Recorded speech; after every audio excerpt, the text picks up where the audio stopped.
कुमावत यांना हार्दिक शुभेच्छा देण्यासाठीच मी इथं बसलेलो आहे. आणि या हार्दिक शुभेच्छा मनापासून आहेत, अंतःकरणापासून आहेत. या शुभेच्छा अशासाठी की गेल्या अनेक वर्षापासून ते व्यसनाधीन लोकांना त्यापासून मुक्ती देत आहेत, यासाठी या शुभेच्छा आहेत. अनेकांना अनेक प्रकारापासून मुक्ती पाहिजे असतो. माणसाचा शोध हा मोक्षासाठीच असतो. मला जीवनामध्ये मोक्ष मिळावा ही प्रत्येकाची श्रद्धावानाची श्रद्धा असते, त्यासाठी तो भक्ती मार्ग चोखाळतो.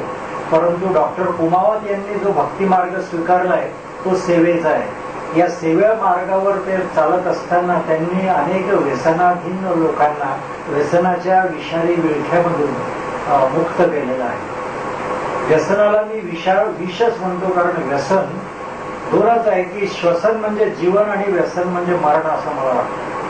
जेव्हा व्यसनाधीन माणूस होतो तेव्हा तो श्वसन चालू असलं तरी मरणाकडे जात असतो. म्हणजे एखादा माणूस एखादी सिगरेट पितो तेव्हा त्याचं 5-5 मिनिट एका सिगरेट बरोबर आयुष्य कमी होत असतं.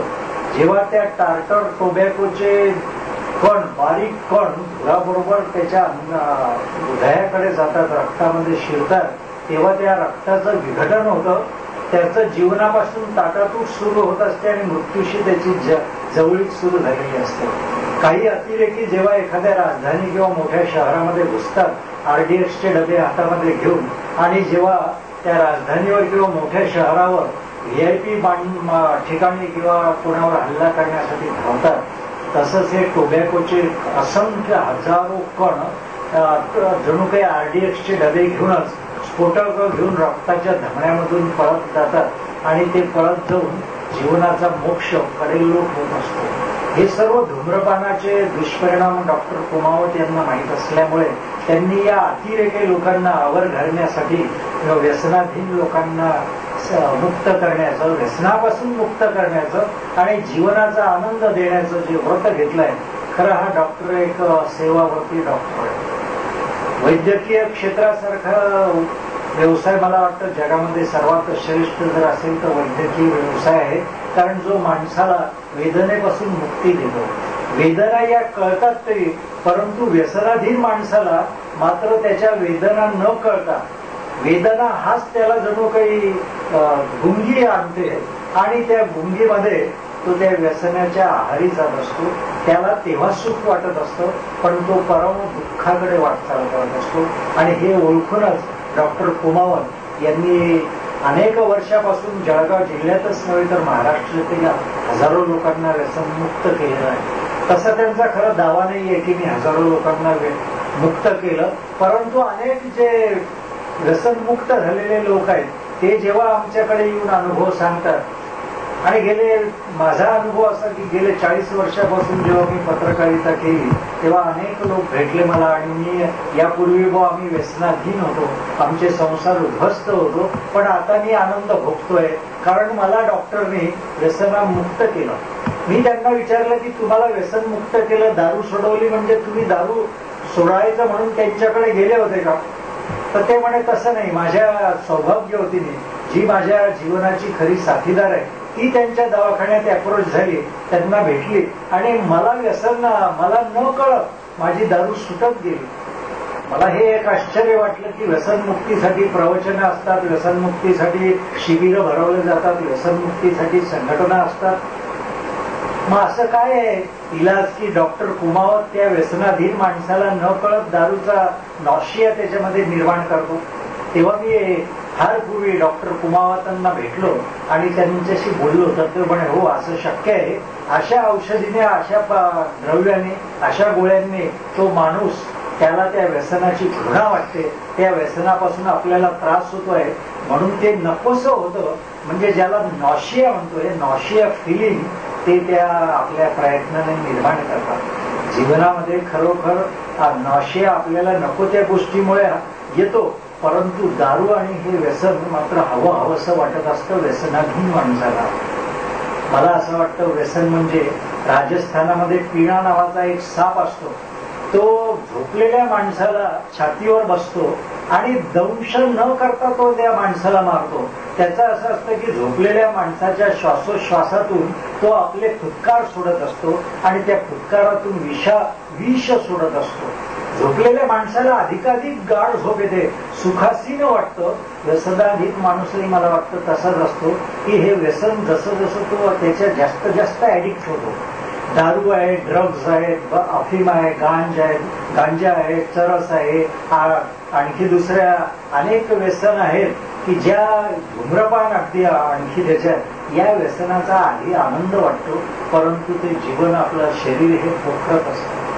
खरं म्हणजे श्वसन हे जीवन आहे. सास की आवन जावन यही सुना ती गाणं आहे.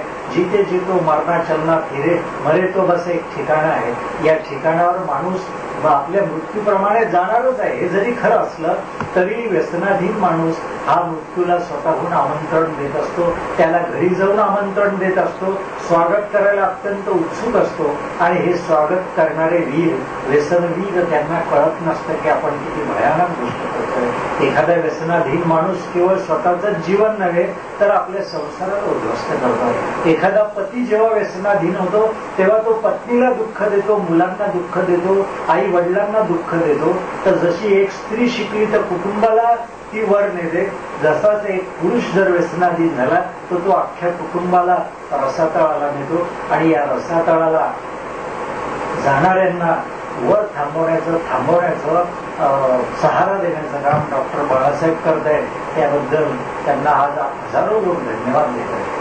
या हजारो लोकांना केवळ धन्यवाद देऊन चालणार नाही, तर डॉक्टर बाळासाहेब कुमावत यांच्यासारख्या या सेवाभावाचा, व्रताचा, त्यांच्या तपश्चर्येचा विचार राष्ट्रीय पातळीवर झाला पाहिजे असं माझं प्रामाणिक मत आहे. यामागे कुठलीही भावना अशी आहे की राष्ट्रीयत्व.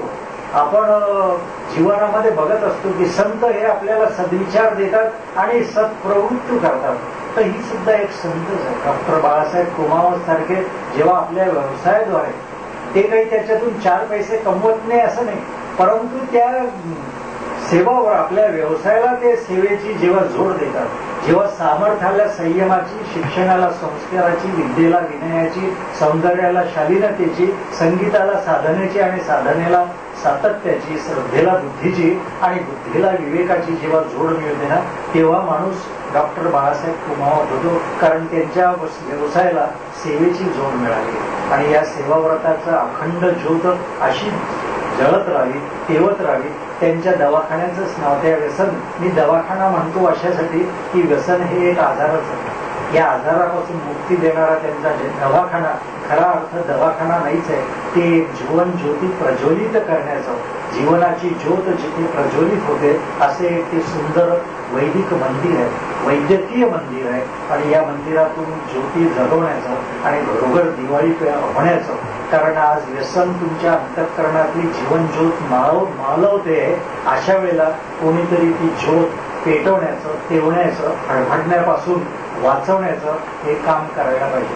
आणि म्हणून बाळासाहेब कुमावतांसारखे जेव्हा एखाद्या व्यसनाधीन माणूस, एक स्त्री तर माझ्याकडे ओक्साबोक्सी रडत आली होती, पण नंतर हसत आली काही वर्षांनी.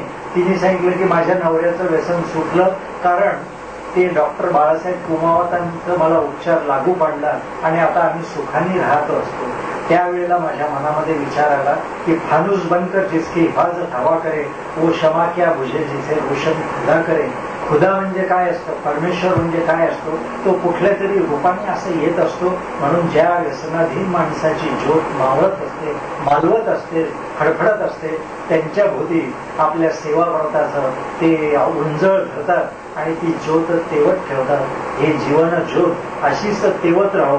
हजारो जे संसार उद्ध्वस्त होण्याच्या मार्गावर आहे तो सावरले जाऊ आणि या जगामध्ये आनंदी आनंदकडे, इकडे तिकडे चोहीकडे असा व्हावा.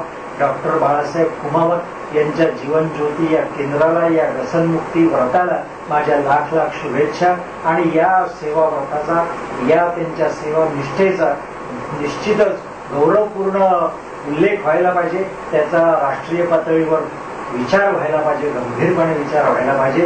कारण हा डॉक्टर बाळासाहेबांचा गौरव ठरणार नाही, तर बाळासाहेबांना जर गौरवान्वित केलं तर इतरांना प्रेरणादायी काम करायला प्रेरणा मिळेल आणि या गौरवामुळे इतरांना प्रेरणा मिळेल. म्हणूनच मी आग्रहपूर्वक म्हणतो की डॉक्टर बाळासाहेब कुमावत यांच्या कार्याची योग्य ती दखल योग्य पातळीवर घेतली जावी हीच माझी मनपूर्वक इच्छा आहे. त्यांच्या पुढील कार्यासाठी पुनश्च शुभेच्छा. एकाच बाळासाहेब कुमावतांनी हा प्रश्न सुटणार नाही. त्यांनी आणखी इतर बाळासाहेब कुमावत तयार करावे आणि हे सेवाव्रताची अखंड ज्योत जीवन ज्योती केंद्रामध्ये लागून आणि त्यामुळे ज्योत से ज्योत जलाते चलो हे असं व्रत दिवाळीचं चालू राहावं यासाठी शुभेच्छा. नमस्कार.